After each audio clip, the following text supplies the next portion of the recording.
Mesdames, Messieurs, bonsoir et bienvenue à ce condensé d'informations sur Kingo TV, dont voici les titres. Le ministre du Cadre de Vie et des Transports, chargé du développement durable José Tonato, a procédé du 14 au 16 novembre 2023 à une visite des grands chantiers du programme d'action du gouvernement. La Direction générale des eaux, forêts et chasses a célébré ce jeudi 16 novembre 2023 la cérémonie marquant la fin de la formation de la deuxième cohorte des élèves cadres forestiers, classe 2022, présidée par le ministre du Cadre de Vie et des Transports, chargé du développement durable José Tonato. Dans le cadre de la mise en place de l'Institut international pour le renforcement de l'accompagnement entrepreneurial, la Chambre de commerce et d'industrie du Bénin, CCI Bénin, a reçu mardi 14 novembre 2023 un important lot de matériel du Prociva. À nouveau, bonsoir.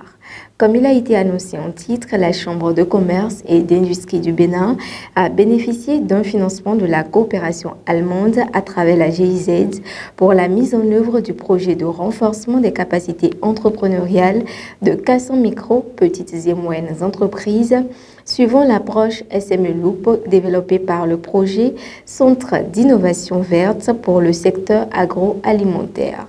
Dans le but de transférer le centre à la CCI Bénin, il a été procédé ce mardi 14 novembre 2023 à la remise de matériel par Prociva à la CCI Bénin. Ce lot de matériel est composé de 3 sortes d'outils. Nous cite ici Samson Koubadi, responsable composante appui au PME Prociva.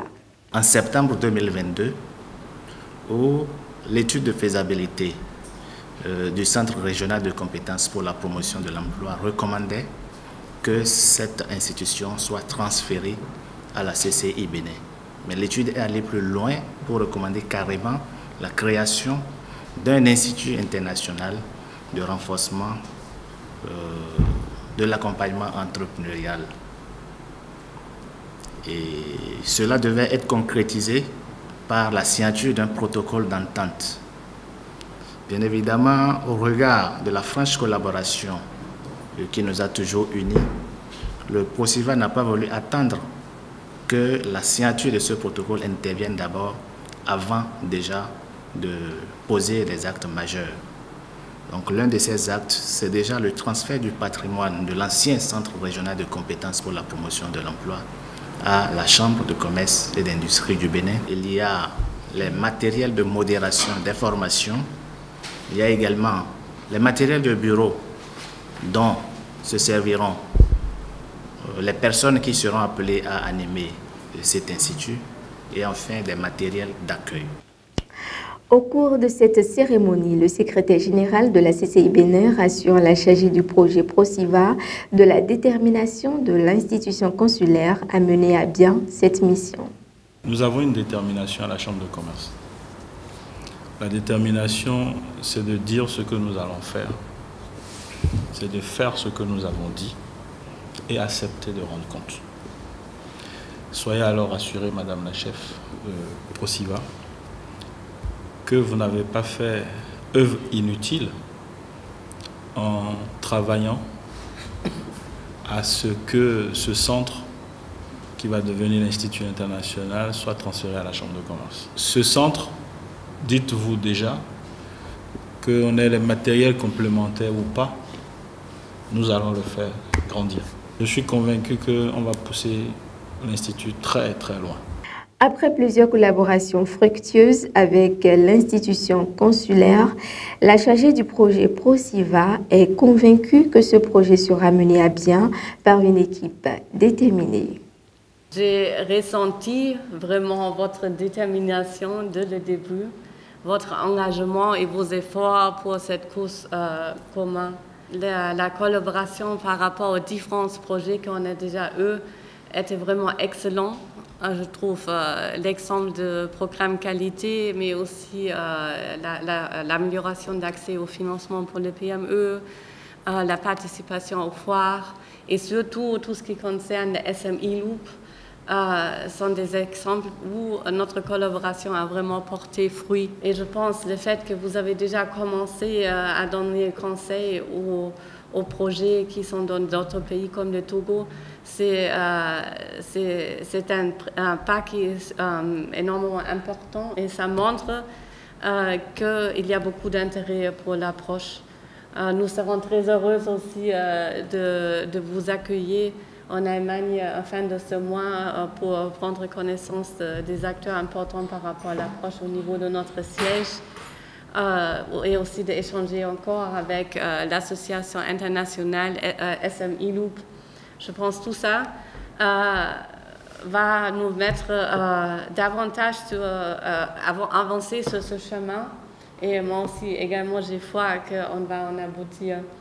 Pour s'enquérir de l'état d'avancement des nombreux chantiers du programme d'action du gouvernement qui relève de son département ministériel, le ministre du Cadre de vie et des Transports chargé du développement durable, José Tonato, accompagné des cadres de son ministère, a entamé une visite ce mardi 14 novembre 2023 des chantiers du marché de Gros, la cité administrative, les logements sociaux de Wedo, le stade général Mathieu Kérékou, la cité ministérielle plus la cité défense, la vice-présidence, le centre des affaires maritimes, l'Institut national de la femme, le ministère du numérique et de la digitalisation et le marché de Gori.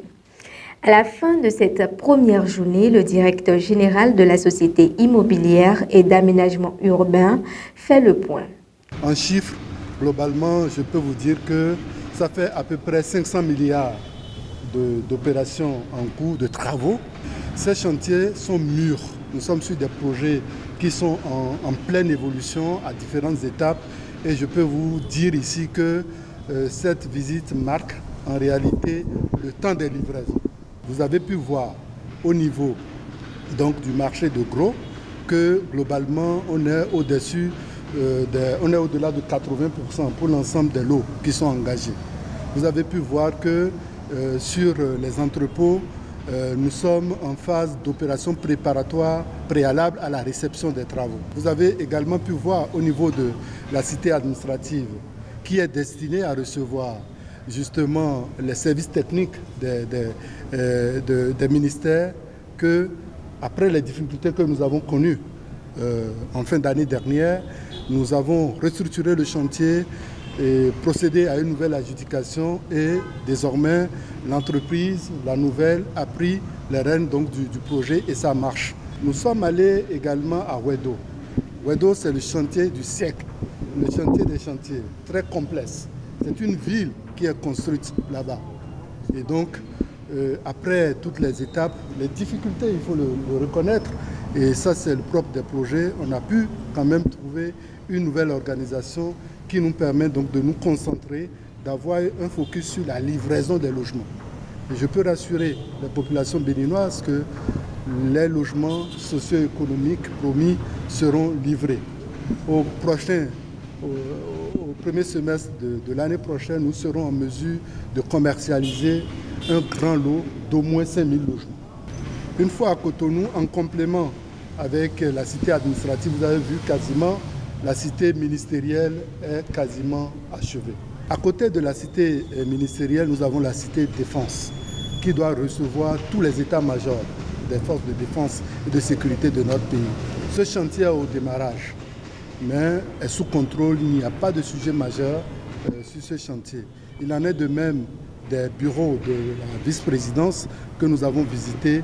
Les grosses œuvres sont quasiment terminées aussi et les dates de livraison contractuelle seront respectées.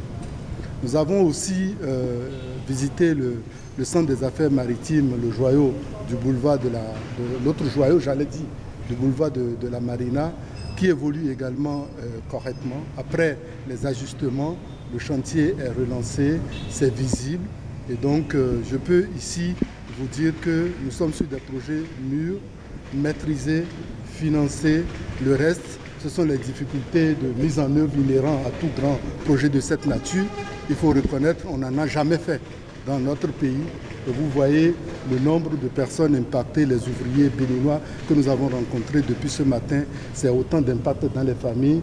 Nous, en tant que CIMO, nous sommes très contents d'avoir été associés à ce travail et l'ensemble des acteurs qui travaillent avec nous, que ce soit les maîtres d'œuvre, les architectes et toutes les parties prenantes, nous souhaitons vraiment les remercier et les inviter à plus d'ardeur pour que nous puissions livrer tout cela. Après l'étape de Cotonou, cap a été mis le mercredi 15 novembre 2023 sur Porto Novo, où il a visité le chantier du nouveau siège de l'Assemblée nationale, le musée international du Vodou de Porto Novo et les logements sociaux de Porto Novo. Le point de cette journée a été fait par M. Victor Ananou, directeur général de la construction et de l'habitat. Site de l'Assemblée nationale, de construction du siège de l'Assemblée nationale, comme vous l'aurez remarqué, le majestueux bâtiment en gros œuvre est pratiquement terminé. Ça a pris corps et vous avez vu, et vous-même vous pouvez comparer avec les maquettes qu'on avait fait circuler, la réalisation, la mise en œuvre. On a été agréablement surpris que tous les éléments, détails qui ont été prévus dans ce bâtiment ont pu être réalisés et en béton. Donc nous sommes tout doucement en train d'atteindre l'objectif du parti architectural qui a été développé, que nous avons appelé l'arbre à palabre. Quand vous voyez le bâtiment, vous allez sentir effectivement qu'il y a un tronc d'arbre qui est en train de supporter ces feuillages et sous lequel les parlementaires vont s'asseoir pour discuter des problèmes de notre nation, représenter efficacement, dignement la population. Alors, ce chantier, le grand bâtiment dont je parle, est déjà à un taux de 90% d'exécution niveau gros œuvre. Les autres bâtiments satellites annexes sont un peu moins évolués, mais qui vont également être très vite réalisés, parce que le plus grand effort était sur le bâtiment central, qui est un bâtiment emblématique et très complexe, très complexe. L'entreprise en charge des travaux de finition et de seconde œuvre a déjà commencé par se mobiliser à 18 mois de travaux à compter d'aujourd'hui et bientôt, en début, au plus tard avril 2025, vous allez voir ce bâtiment qui sera mis en consommation pour les députés. Au niveau du musée international du Vodou, nous sommes au niveau des travaux de fondation. On a connu quelques difficultés parce que c'est un site agileux et également il y a eu les études complémentaires qui ont été faites, ce qui a fait que le chantier a démarré un peu en retard.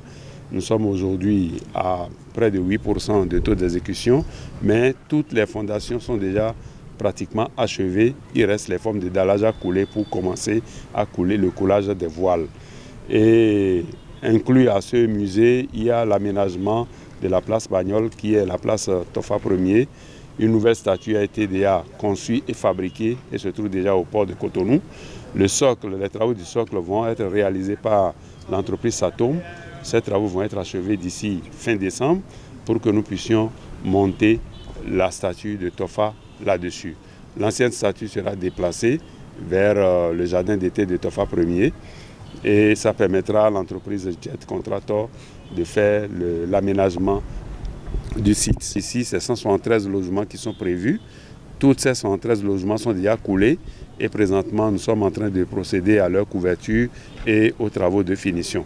Et comme vous l'avez suivi avec le ministre, tous ces travaux vont être finis pour janvier au plus tard et dans tous les cas, au premier trimestre de l'année 2024, nous allons lancer la commercialisation du programme 20 000 logements à partir de Porto Novo.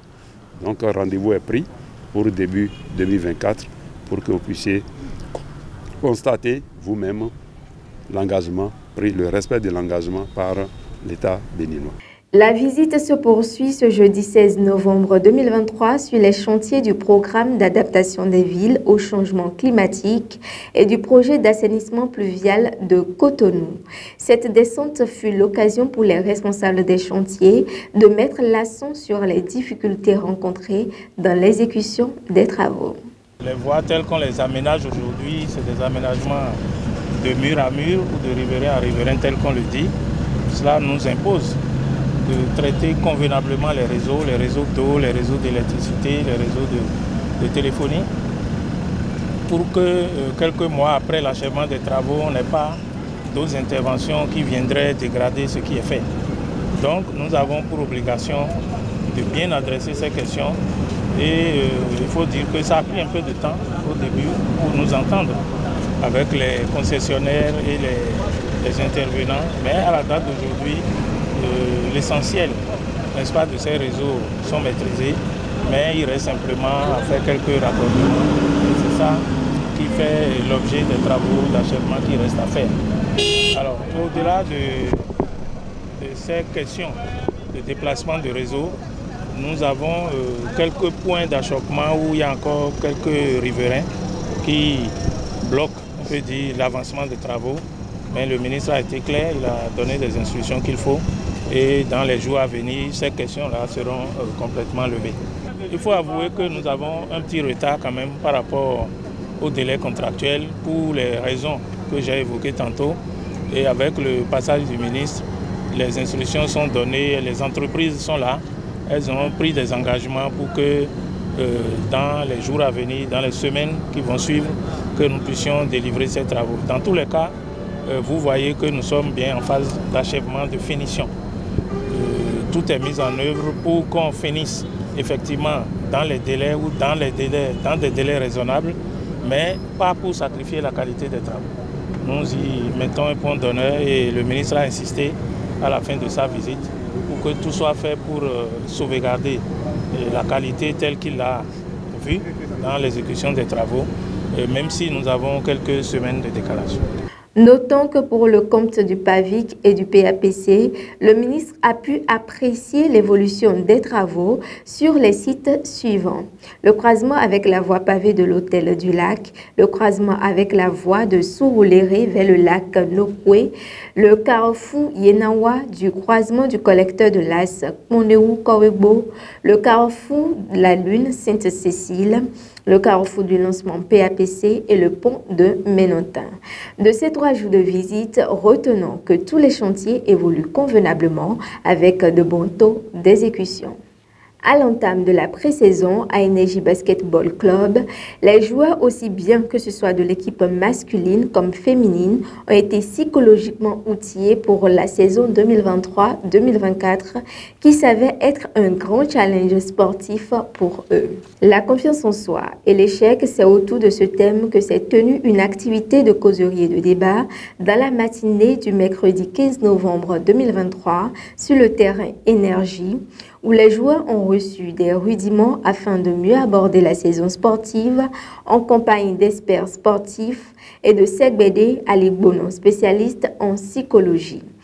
Ainsi, la vice-présidente de Énergie BBC, Madame Meffon Constance, rappelle le motif précis de cette activité de causerie débat.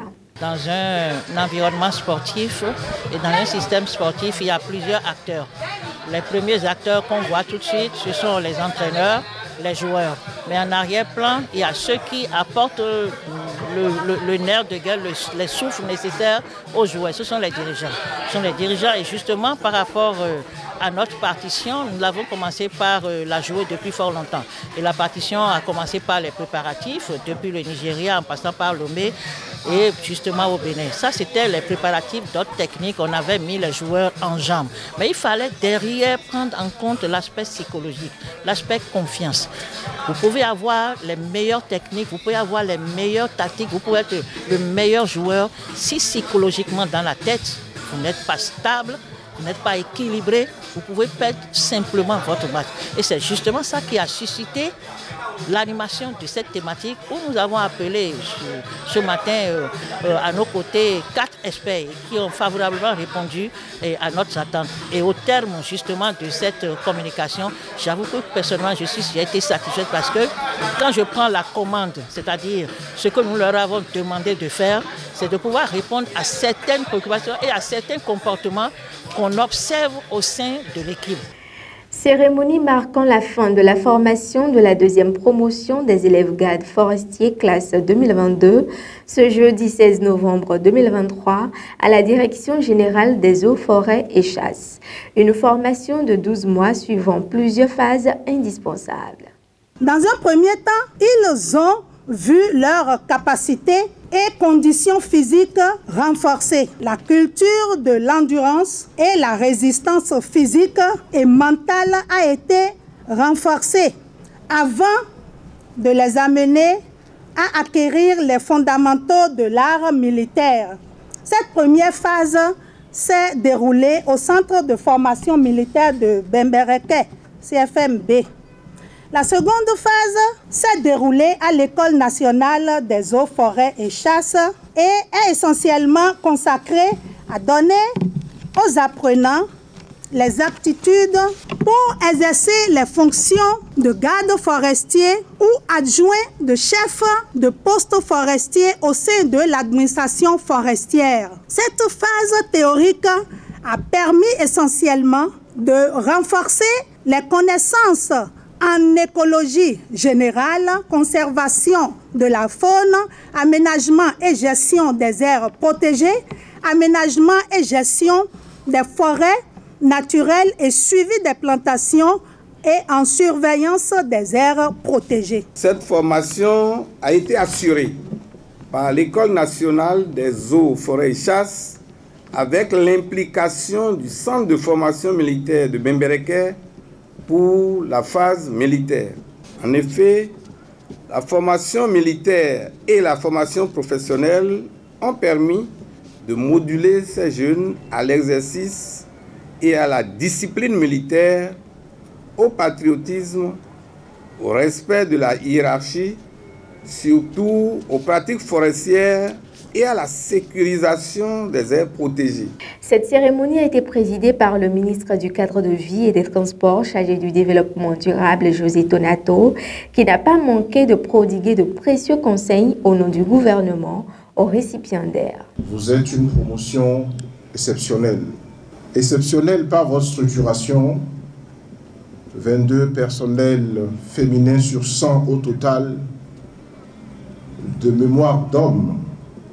Jamais une classe des eaux, forêts et chasses n'a eu cet avantage. Au nom du président de la République, j'attends donc de vous un engagement pour inverser la tendance, c'est-à-dire la conversion de terres dégradées en des formations naturelles ou en faveur de plantations forestières en vue de lutter contre la désertification, les effets néfastes du changement climatique et réduire le rythme de l'érosion de la diversité biologique dans notre pays.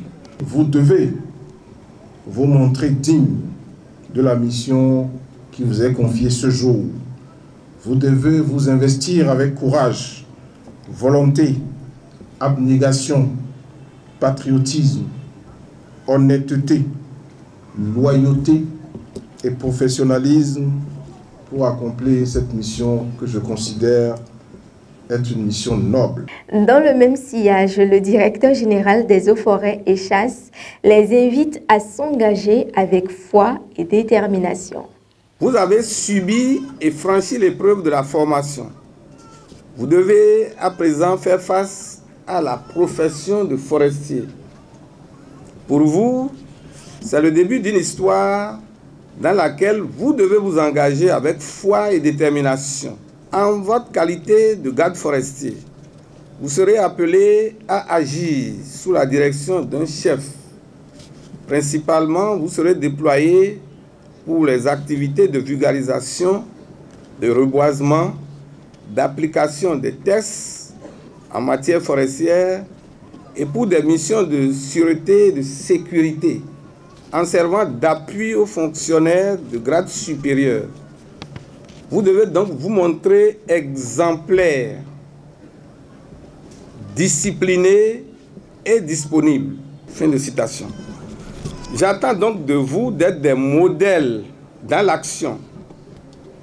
Travailler, fouiller, bêcher, ne laisser nulle place à la dégradation de nos ressources. Dans le but de revigorer le sous-secteur forestier avec plus de ressources humaines pour des résultats encore plus performants, le gouvernement, sous le ministère du Cadre de Vie et des Transports en charge du développement durable, conduit dans les jours à venir le recrutement de 105 fonctionnaires des eaux, forêts et chasses dans les 3 catégories classiques. Et ce sera tout pour ce condensé d'informations. Merci de nous avoir suivis. À la prochaine pour d'autres éditions.